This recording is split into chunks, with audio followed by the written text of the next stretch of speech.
Yo, what's up, everybody? This is Nick the Quick Van Exel, and you rocking with Late Night Lake Show. All right, you heard the man, Nick the Quick Van Exel. New episode of the Late Night Lake Show podcast powered by Prize Picks. It is your host, Ricky and Kwame. We got our boy Raj back in the building to talk Lakers basketball with us. What else is new? Not much. We just gonna dive right into it. Our Los Angeles Lakers sit here today on November 28th, year of our Lord 2023, at a 10-8 record, a far improvement from that lowly 2-10 start that they had last year. How long and how quickly we forget how awful times were back then. But this is a new season, a new feeling, and some new concerns and frustrations for our Los Angeles Lakers. While they are 2 games above 500 and only a couple games back of that 4 seed in the West and have clinched the top seed in the in-season tournament, which folks kind of don't mention or I guess care about. But the Lakers are still on a roller coaster, for lack of a better term. There's a lot of games where we think these guys are contenders and they're going to be up there when it's all said and done, and in the same position at least as last season in the Western Conference Finals.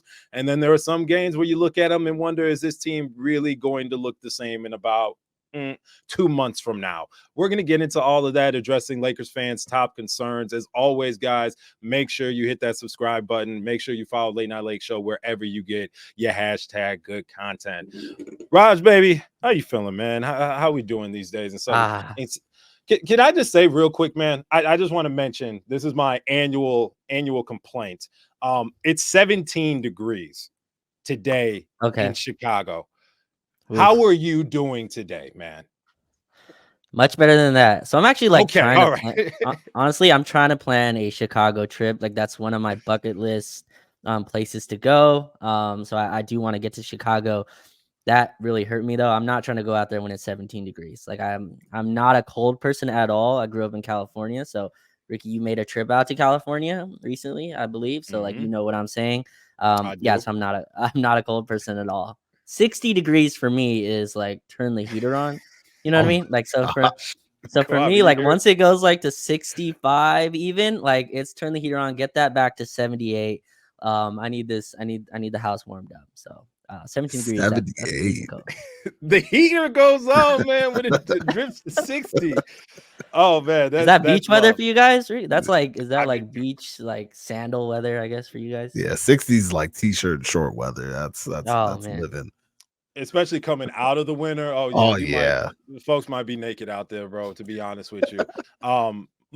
This is also the point in time where a certain population of Midwestern folks are now here to make a point with their attire.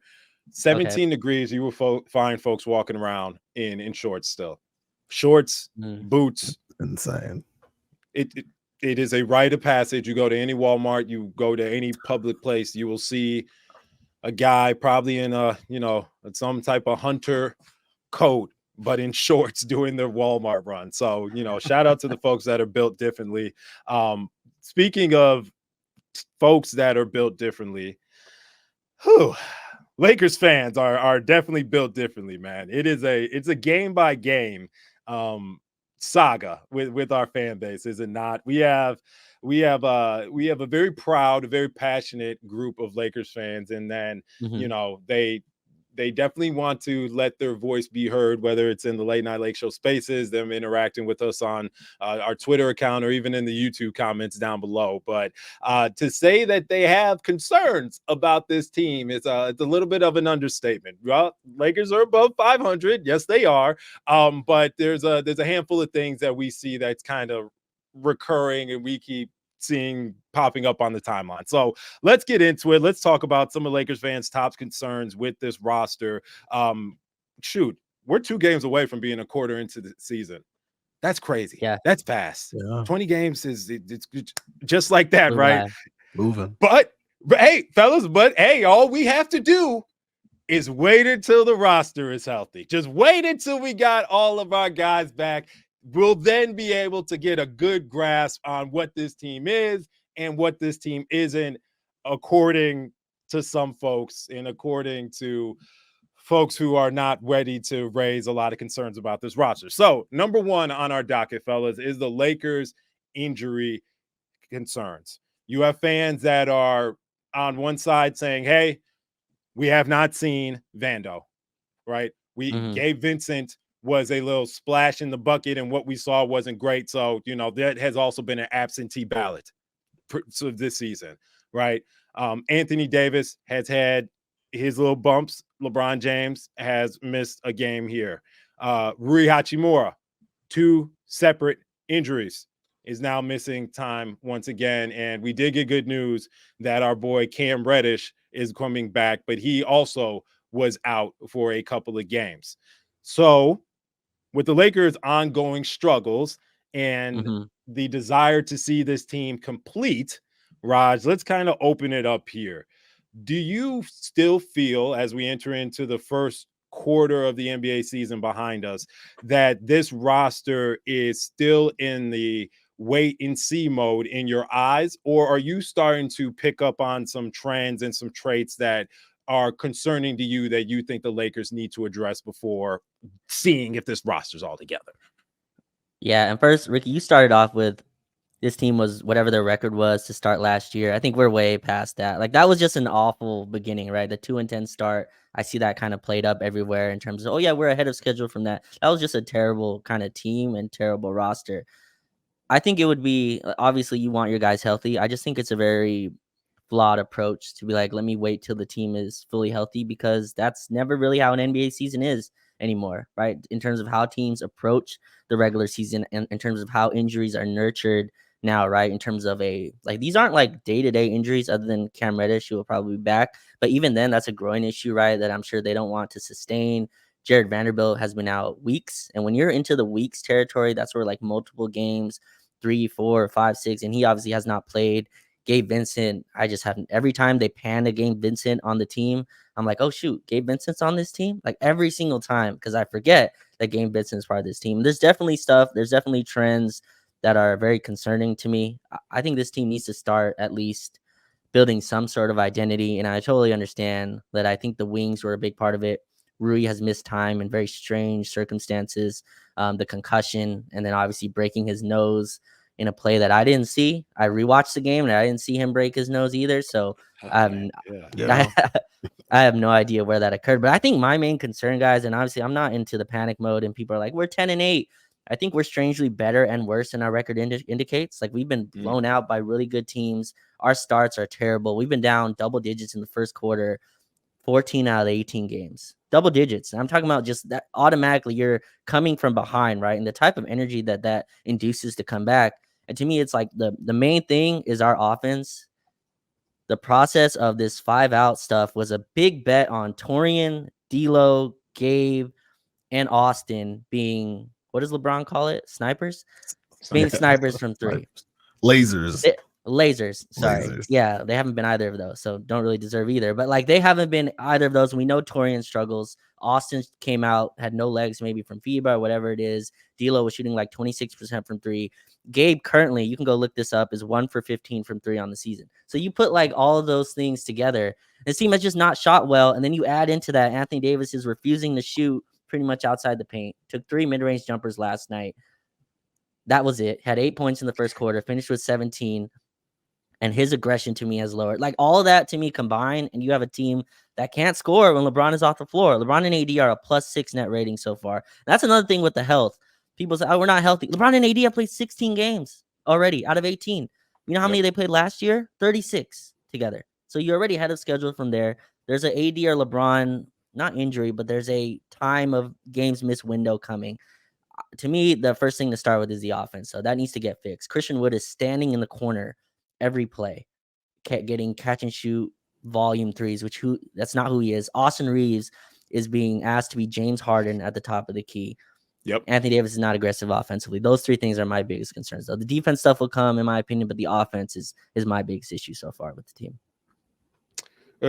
Kwame, what do you make? I mean, like, the top dogs, Raj just said, they're together, right? But folks are saying that there's pieces of the core that just aren't there game to game, mostly Vando, right, and Rui, where it's like maybe we shouldn't be starting to raise the alarm flags. I'm with Raj on this, bro. I've seen enough of the other bad stuff that I don't think that getting all the pieces back together is going to 180 this situation. Where do you land on this? No, I totally agree. Raj made some incredible points. Like, he's absolutely right. When you look at the team, like, these guys are sometimes they're just out there and it doesn't look like they have any heart, any passion. They get down and you can see the body language completely changes. It doesn't look like those guys even want to be out there anymore.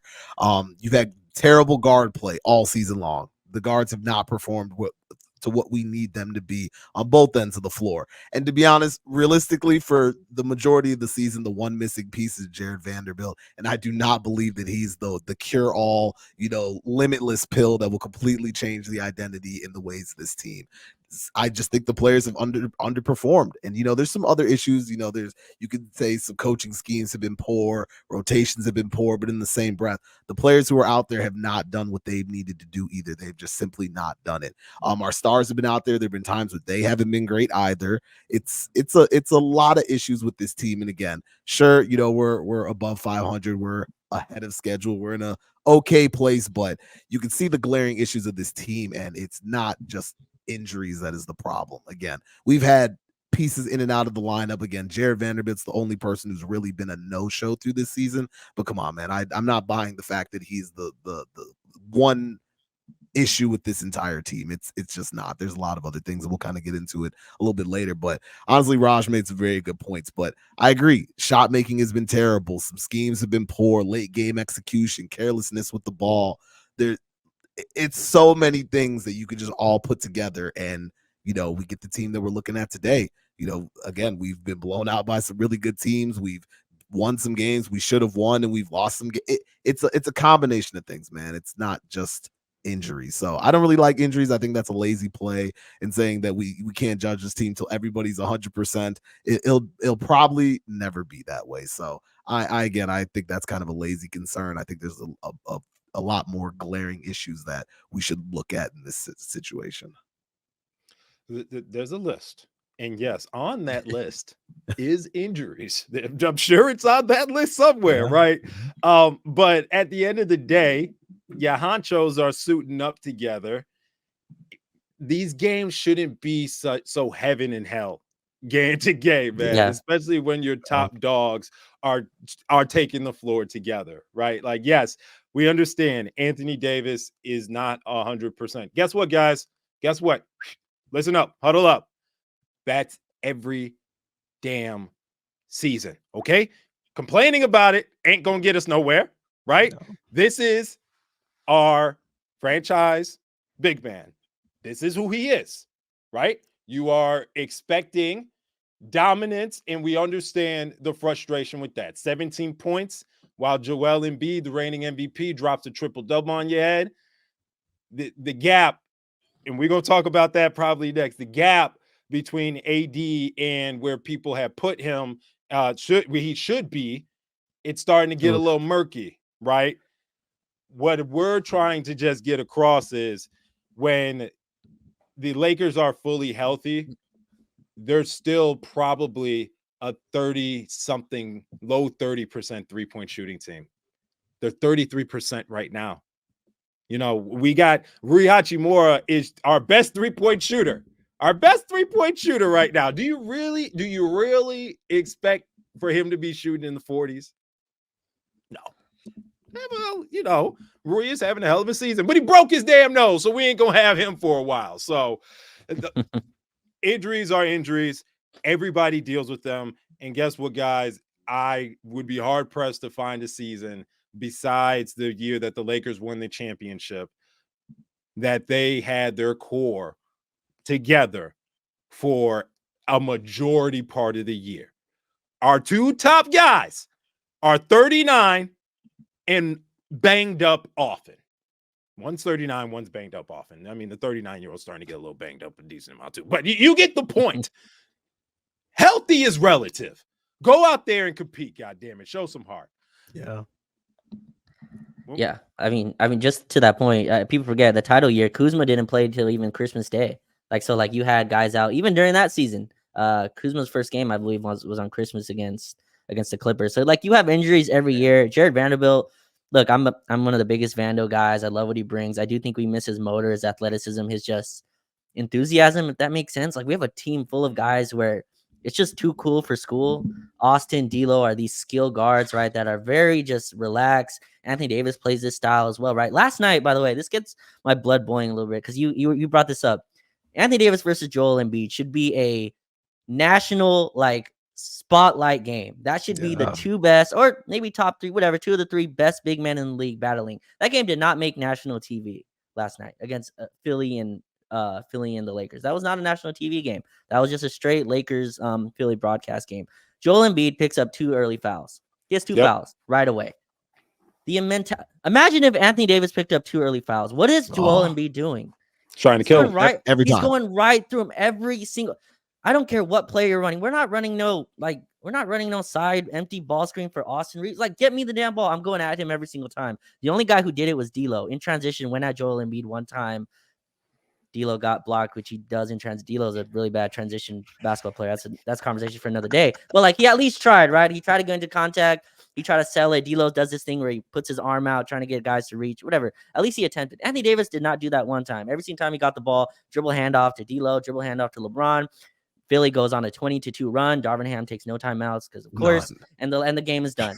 But like to me, that mentality, like it's not a health thing. You said Anthony Davis isn't healthy. I have no idea. I can't answer that. I don't know how Anthony Davis wakes up every single day. I wake up sometimes sore. Shows up on the injury report. So that's all I could get him by. He's on the injury report. LeBron and AD are going to show up on every single injury report. Like it's just how it is. They're going to be questionable, probable, whatever.